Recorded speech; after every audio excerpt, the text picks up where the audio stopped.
right, everybody, welcome to the Bulldog Breakdown with Coach Rocco. Another episode. It is we're all the way halfway through the season. It's starting to get cold.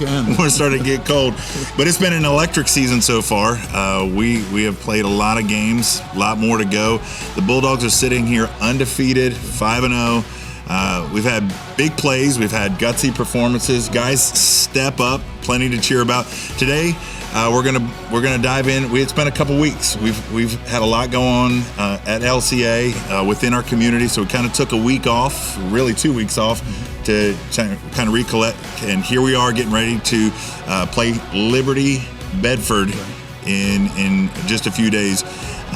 We want to talk about last week's game, and if there's anything from way back at the Heritage game, we can remember that far back. We'll look back. And then I want to talk to you a little bit about some of the things that are going on within our team, maybe that some people outside don't know about. Thankfully, we got Mia that's come, and she kind of captures the heart and soul of what's going on within the team. But as always, we're going to take just a second to let you know how you can get tickets to this week's game.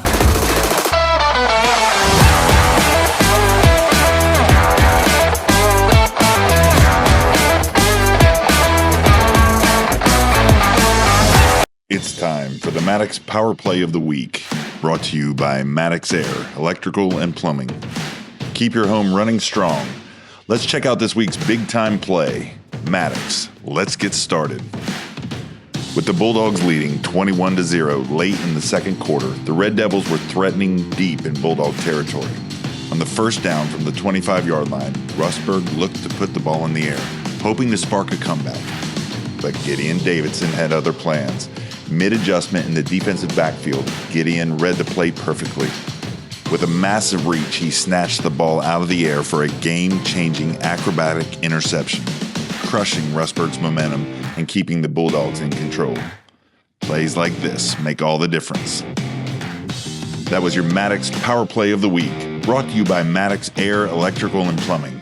When it comes to your home, Maddox says, let's get started. All right, everybody. Every week, go to GoFan. You can skip the line right over there if you go to GoFan. Show your ticket. Walk in. Another big week. We need everybody out here. Pink out. It is pink out this week. Yeah. Love pink out week. Coach, before we get into the X's and O's, I'm really passionate about being a fan at a football game. And so a couple things that I just want to put out there, and then you correct me if I'm wrong. Okay. All right. Third down. We got to get loud on third down. Yeah. Yeah. Like, I don't care if we're up 20 points, 30 points. Right. Boys need them to be loud, right? Right. If it's third down, and you hear, we got a great announcer. Yeah, he's great. He is great. He's going to tell you it's third down. That means get up and yell. You're going to see me yelling from the sideline. When we're on offense, we're quiet. Yeah. Or you can make noise, get excited, and then once the team comes out over the line of scrimmage, because we might be calling some plays at the line. But still, we don't want to squelch any energy. That's for sure. Right. So, making noise from the sideline. We've talked about this before, but we have some new viewers. Yeah. Making noise from the sideline, that helps the game. That impacts the energy level for your guys, right? Yeah, absolutely. And I think we have a lot of fans that know the game of football, and when it's a big play, it's a 4th down and 1 and we got to stop them. Those are big plays. Against Heritage a couple of weeks ago, we had to make a 4th and 5 play. We had to make a 4th and 5 conversion to put the game on ice, and that was a huge play. And, I think there was turning around, and it was like people were sitting there in the library or something, just, get involved in the game, and, the kids really respond to that for sure. Well, I do think that we've been spoiled by an incredible team that has really come out firing and gotten up on teams. Yeah. And so sometimes we get spoiled in the fact that we don't feel like it's needed. Maybe, yeah. But we do need to practice, because there's going to come a game in which we need you guys. So third downs, get up and yell. Yep. Get up and be loud. You're at a football game. It's time to get up and be loud. Hey, Coach, we just came out of a week in which we played Rustburg, traveled to Rustburg, came away with a 28-7 win. You guys really controlled the game from start to finish. All respect to Rustburg. They've got a great year going for them. They're now 4-2. But you started off, built a 21-0 lead. Total yardage 315 to 252 in LCA's favor. But that doesn't really tell the story because that 315 was built really early. But really there's a balance between the air attack right now and being on the ground. And I'm looking at some of the stats. Tyler Jackson, 135 yards through the air, including a 47-yard touchdown that he throws. Gideon didn't rush quite as much. I think 96 yards, something like that, right around 100 yards. 2 touchdowns, but he was dominant on defense, gets an interception. For me, standout moment, big moment. I always try and pick one thing that's, lasts with me. Tyler is running out to the right. I don't know if he was scrambling, trying to throw, but he decides to tuck the ball, takes it, and he runs through a guy. Right. And all I hear is our fans on the sideline going, "He's a freshman." 120-pound freshman. It was amazing. Let's start with that. His decision to do things like that. I've seen him do things like that all year of just not being afraid to take that moment. How does that set the tone for these Bulldogs? I've said it time and time. Right. We've talked. He is just such a fun guy to coach, and the savviness and the competitiveness that he's got for a young kid is unbelievable. Often we've got to tone him down more than kind of pick him up, and even after that play when he came off, I said, "Man, that was great," because he was going for a first down is what he was doing. So he had to do what he had to do to get a first down. But I even coached him on there's maybe a better way to get a first down. You can dive, down low and not have to take a hit. But the way that he went at the kid almost surprised the kid. Yeah. So he took it to him as opposed to the defender taking it to TJ. So. But he's a playmaker, and we're just so thankful that we have him. And could have been early, way back in the beginning, could have been a little shaky, not knowing who our quarterback was going to be, and TJ's just stepped up and just taken and ran with it. Yeah, that was probably my favorite moment of the game. Tell me a little bit about your plan for Rustburg going in against a team that is 4-1, that has been impressive against some of their things. What was the game plan going in against them, and how did your guys respond to that? Yeah, they are very offensively very similar to what we are. Actually, they do a lot of the same things. So, we know what it is we do, and then what we would maybe do to try to stop us if we ever had to play us. And so, it was somewhat easy to put together a scheme and a plan to defend what they do. But their track team won the state championship back in the spring, and a lot of those skill guys, receivers, running backs, were on that track team. So they had great speed. So we had to keep them corralled, and just didn't let them get behind us or get outside of us. As long as we set edges and kept the lid on it, we felt we would be able to control, which we did to the most part. And as you said, they were a 4-1 team coming into it. They're ranked high in the region. So to be able to get them in our rearview mirror was really good, and as was Heritage the week before, and that they were a highly ranked team in the region. So we're getting a lot of the highly ranked teams in our rear view, although who knows, in the playoffs potentially Heritage and or even Rustburg could be someone we see again. Right. Something that kind of surprised me in their play calling, and maybe you can give me some insight into it. I had his name in my notes, number 24, their running back. Rosser. Yeah. I felt like every time that they gave it to him and he'd run up off the guard, off the tackle, he was getting 4 or 5 yards a pop at times, and then felt like they would go away from it. And to me, just observing it, I'm like, why don't they just feed him that? Not that I wanted them to, but I got worried that they might catch on to that. Did you notice that? Yeah. We were like I said, we're playing a bend but don't break kind of a defense, and they weren't patient in that. If they were just satisfied with getting maybe a 4-yard chunk here, 4-yard chunk there, they might have had a little greater success. But they did go away from that a little bit and gave us an opportunity. We created 3 turnovers in the game. That was huge, and we need to be able to do that to continue to stay on the streak that we are on. One final thing on that game, I said that Tyler's hit when he ran through was one of my favorite. Gideon's interception. Yeah. Again, we've been spoiled by seeing some really great football from our players, and to see Gideon kind of go up for a really hard interception, that was close to the end zone.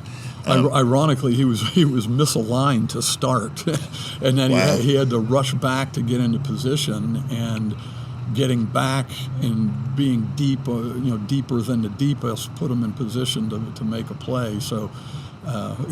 Sometimes Gideon's an adventure, but he's just such a raw athlete that he always makes up for it. Yeah.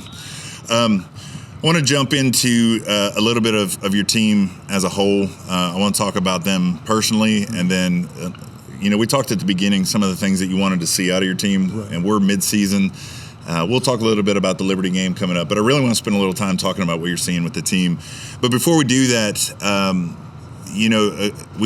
couple weeks ago we had a baptism here.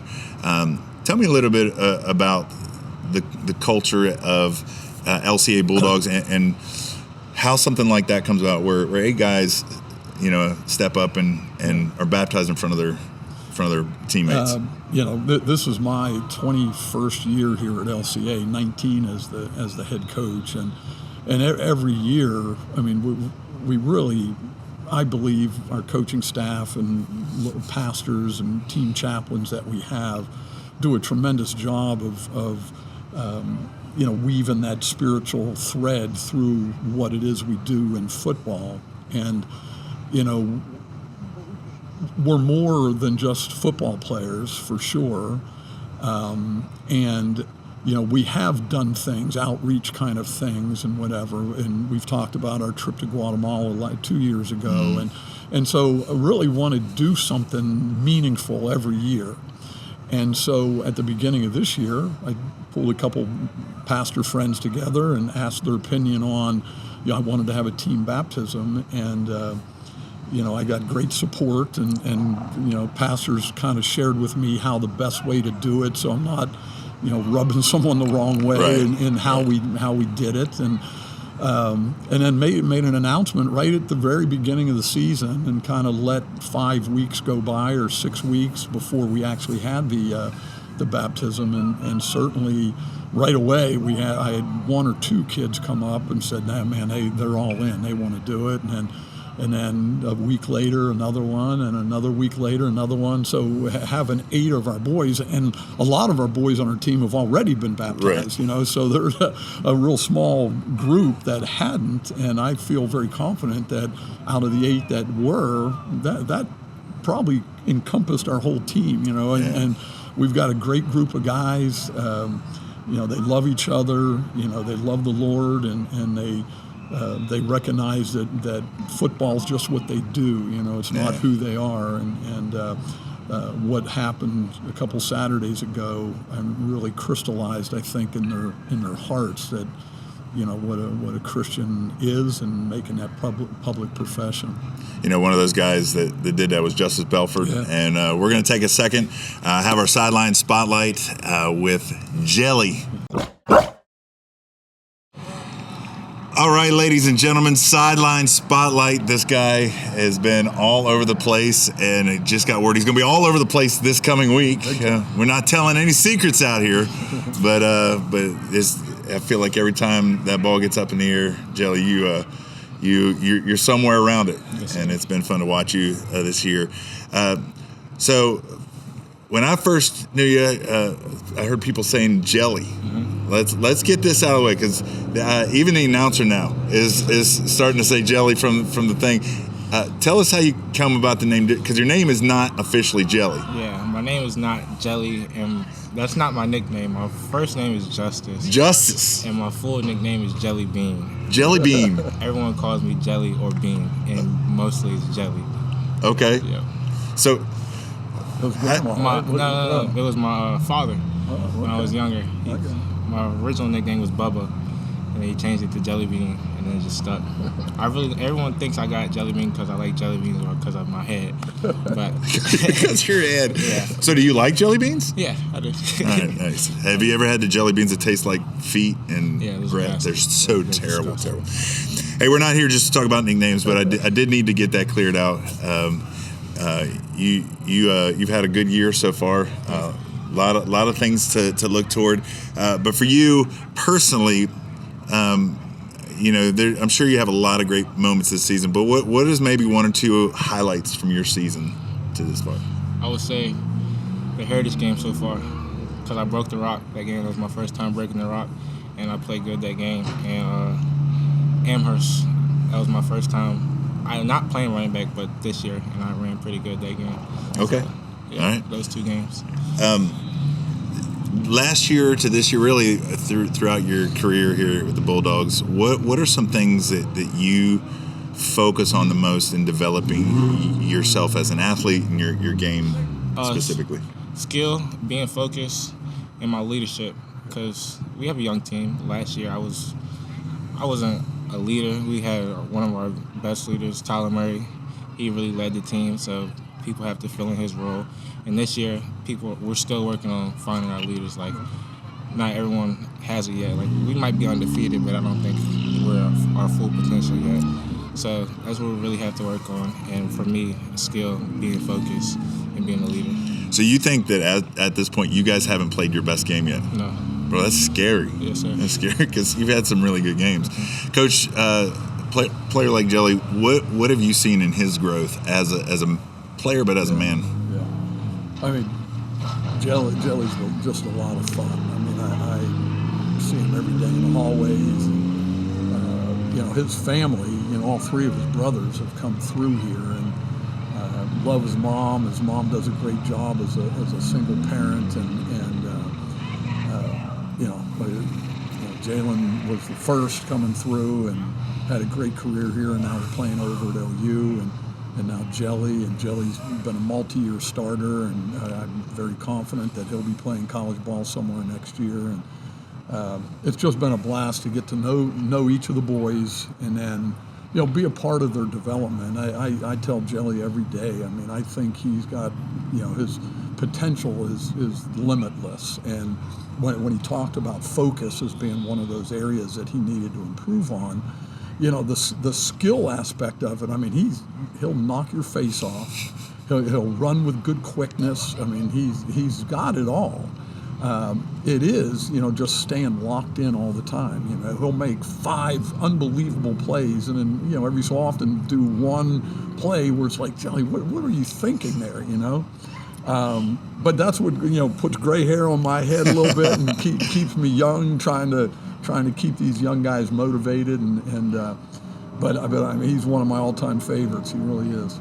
If it wasn't for that, they wouldn't need coaches anyway. I mean, that's what coaches. That's what sometimes I say, guys, you just coach yourselves, man. I'm done. Man, so Jelly, you talk about Tyler Murray being a leader out here, and you having to step into a leadership role. Some of these other guys step in a leadership role, really in your life, whether it's on a football field or just outside the football field. Who has been a key influence in your life? Somebody that's impacted you in a big way. Grown up or just teammate? Just when I say that, who has helped you grow to become who you are? I would say Coach Rocco and my best friend Gideon Davidson. Them two. Gideon really helped me. Him and his parents really helped me walk in my faith. That's how I really started. And then Coach Rocco just. I never had a father figure, so Coach Rocco as a father figure and being a man, I should say. So them two. That's awesome. You talk about faith, Coach. We had a really special moment out here 2 Saturdays ago, in which we saw several young men step forward and be baptized, and Jelly, you were part of that. Tell me a little bit about that moment. What led to you saying you wanted to step in that tub to be baptized? Well, I always wanted to get baptized. I just didn't. I was a lukewarm Christian. I didn't know, because like at first I came from Brookville. I wasn't really. I knew God, but I didn't know God. Like I wasn't. You know what I'm saying? So like I really had to get used to it and adjust myself. And in my sophomore year, I fully believed in God. In chapel, Mr. Morris was talking about. The only thing I remember was the trumpets. He was talking about when God comes back, the trumpets. You hear the trumpets. And like I really like fell in love with that, and I put my faith in God that day. But I was still lukewarm. And then Coach Rocco, I was talking to Coach Rocco. We had a talk at the beginning of the season. I'm not gonna go too far into that, but we were just talking more about my faith. And then I think about it all like every day. And then he talked about the baptism, and I was just like, I think I should. Like I was talking to God, and I really thought I should. So.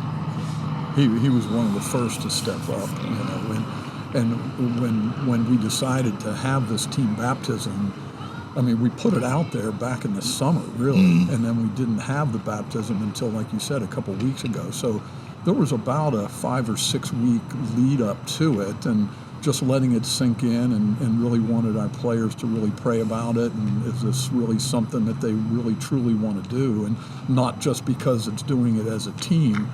And, you know, I was ecstatic when Jelly came up and said he wanted to. But then it's cool because each of the 8 boys, you know, have their own individual stories, you know. And yeah, it was a great time, and something that I'm very thankful that, you know, we can do at this school. Not every school can do something like that. And yeah, the way that our football family came around it too. You know, we had a lot of parents that were here that their kids weren't even being baptized, but they were supporting, you know, the 8 that were getting baptized. So that was really special.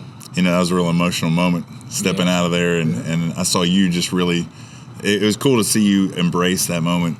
Tell me about your faith as it applies to, you know, being on the field. I've talked with some of the guys that have come on the Bulldog Breakdown. Just what's it mean to be a follower of Jesus Christ when you're out there?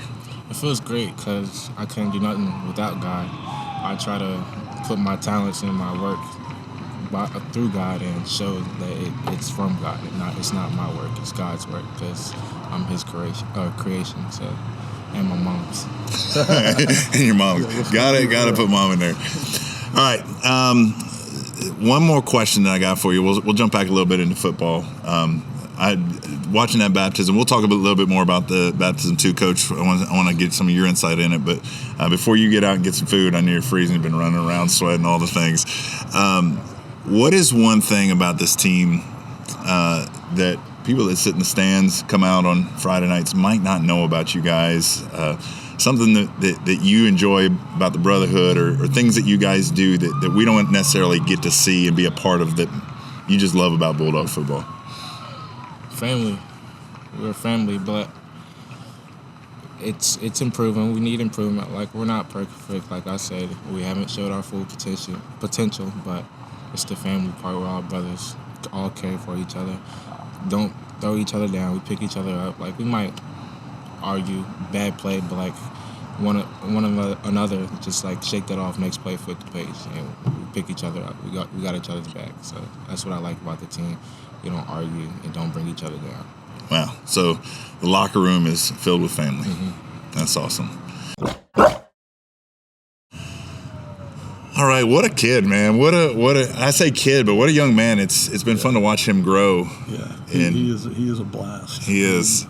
And you know, it was neat to watch him take that step of faith, and even afterwards, when everybody's just kind of bringing him, he was just still really in that moment with, you know, Gideon and his family. Just the love that each one of these guys has for each other was really powerful for me to watch. I appreciate you letting me be a part of that moment as well. For you guys, for for the team as itself, how is doing that really impacted the dynamic of your team? I mean, they're already close, but how does that overall impact the season? If you remember that day that we did it, the way we set things up, I mean, the entire team was around them, you know. So it really was a team experience. Whereas, you know, many of the guys had already been baptized, they were there to support their brothers, and I really love the way that their teammates kind of rallied around them, and you know, there was a lot of hugs and high fives, and after each one went under, and it was just an exciting day all around. That was cool. Hey, let's talk a little bit about your team. We said at the beginning, you know, we talked early in the season, there was a lot of shifts and a lot of changes that you had to make. At quarterback, you lost some great players because they have to grow up and go off to college. Right. And so I'm looking halfway through the season. You guys have been dominant, averaging about 250 yards a game in rushing. Passing, we talked Tyler and how he did in this game, but he's got 490 yards, 4 touchdowns, somewhere in that neighborhood. Gideon has been phenomenal, which is no surprise. Last year he earned Junior Player of the Year through Max Preps. Right. But the question isn't how good Gideon is. For me, the question is who else is rising to the occasion to come alongside and help push this team forward. Obviously, we have a great lineman in Easton Ware, but there's other guys that are stepping up. Talk to me about some of the guys in your mind that are really kind of making a name for themselves on the Bulldogs this year that maybe next year we're talking about we can't believe. You're right on target in that, you know, the initial stages of the year getting started with, you know, losing our quarterback who we thought we were going to have. It wasn't like he graduated. Right. Then we had an injury to an all-region tight end that we were counting on to be a linebacker as well. So we were a little bit of state of flux there in terms of trying to find people to plug in that we didn't even know we were going to have to plug in. Right. And quite honestly, we have, you know, on the back end of the season now, and we're still trying to find the right chemistry, and you know, I feel very confident that we're going to get there. But as Jelly indicated in his interview with us here, he believes as a player on the team that our better days are still ahead of us, and so we're still trying to find the right chemistry.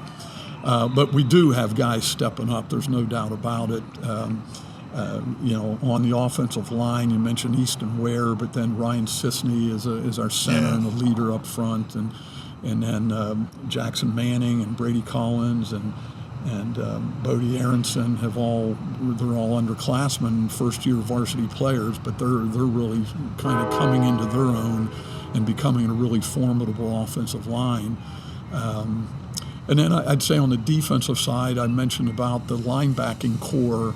You know, losing JC, we've been kind of scrambling and who's going to be able to fill in at linebacker, and those linebacking positions are very integral to a defense, and so Nolan Scott has been playing most consistently as the inside linebacker. James Deo playing outside linebacker, but we're still finding, you know, who the other inside backer is and who the other outside backer is. So I really believe, as I said, once we get that nailed down, we're going to get more consistent, more steady in our production. Man, you're still in the hunt for the lineup to be consistent. You're at 5-0. What a blessing! Yeah, I know. I'll tell you what.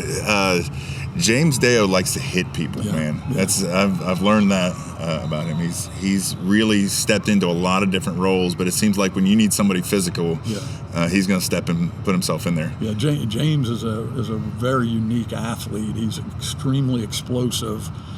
He doesn't necessarily look like he's running fast, but he's a fast runner. And he's very explosive, you know, in the weight, he's got weight room strength, but then he's just got explosive power. And when he gets in a good football position and runs through somebody, I mean, they feel it for sure. He'll rock you. And it's neat too, because last year when you needed somebody to go deep, it was Dalton. Which I mean, in that own right, he's doing great. Yeah, he's still doing great. Too. But now you've got two guys, because James can get down past people real quickly, and they're both 6'2", 6'3", you know. So I mean, they're nice, rangy receivers. So as we go in towards this the back part of the season, you're not pulling from 60 guys on the sideline. Yeah. You got a small group of guys that are plug and play, next man up, kind of thing. Yeah. Your offense and defensive line, while they are still learning who's going to be who, it seems like, especially for me, I've seen that offensive line really start learning each other and working together pretty well. Yeah, they are, and I think the D line is more of still a work in progress. But the O line, I think we're settling into who they are. They're working next to each other, every week, and they become better and better when they get to know, the camaraderie and the gelling together with an offensive line is very important. Let's finish out today. Let's talk about our opponent this week. Liberty Bedford is coming in to Bulldog Stadium, and another challenging season, but definite improvement on their part. Last year, they were seeing opponents were scoring 50, 60, 70 points on them. Right. That number's come down, right. And they didn't score a point last year until the last game of the season in a video that actually went viral with the Liberty students out there. And, right, that's true. Which was really encouraging to see those guys really plugging away. Right. And now, I think one game this year, they've scored 20 points in a game. So they've scored 1, 2, 3 touchdowns in each of the games. I think they were shut out one time, but they're very much improved. So a little bit about tell me what we're looking for. What kind of team is it that's coming in here that our fans can kind of expect to see from them? Yeah, they're a throw the ball around the yard type of team. You wouldn't think that, but they are very spread oriented. Their quarterback is very good. He gets the ball and gets rid of it quickly. We got to do a good job of keeping him in the pocket. If he buys some time and get out and buys time and get receivers running open downfield, he can hurt you, and he has hurt people with that. So. Hopefully you're here Friday night. If you're seeing our guys keeping the quarterback in the pocket, that'll be a good thing for the Bulldogs. And then defensively, I mean, they bring a lot of pressure. They're fast in what they do. They're not like the biggest team physically that we've played, but they are fast. They do a lot of moving. They'll hit you too. So I mean, they're a scrappy bunch, and we got to show up and play hard to compete. We talked a little bit about this last year. How do you keep your guys from the mentality of it's just Liberty, they haven't won a game, we should easily win this? How do you keep your guys focused on we still have to go out and play, because Liberty's going to win a game at some point, and you don't want it to be you. Yeah. I mean, I think we're kind of falling into almost by accident this week against Liberty, in that we've really challenged our guys. I alluded to some of the positions that we're still looking at. I mean, we're gonna play a lot of guys Friday night, and in many ways, we want to get a good, fair evaluation on some guys that maybe haven't played as much, in previous games, to see if maybe they can fill a role for us. Yeah. And so hopefully that's going to motivate some kids that want to get another opportunity to get evaluated and play with energy and whatever. And so hopefully that'll keep the guys focused. But then it isn't easy for sure. Hopefully we're coming back home. We haven't been home for a couple weeks, and so playing in front of the home crowd in a pink out game, and hopefully that energy is enough to get the guys locked in. Yeah, definitely dress out in pink. Yeah. Hey, look, Bulldogs have set themselves up for a great second half of the season. Coach, I know that you would say it's not just about how you start, but you got to finish well. Absolutely. With young leaders like Tyler Jackson stepping up, and Gideon and Easton, setting the tone, and all these other guys that we've been talking about.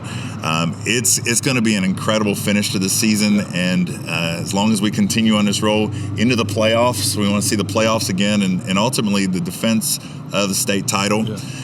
It's going to be exciting, but it starts. It's one game at a time, and Bulldogs need you guys out here to be loud, especially on third downs. Yeah. And it's going to be a good one.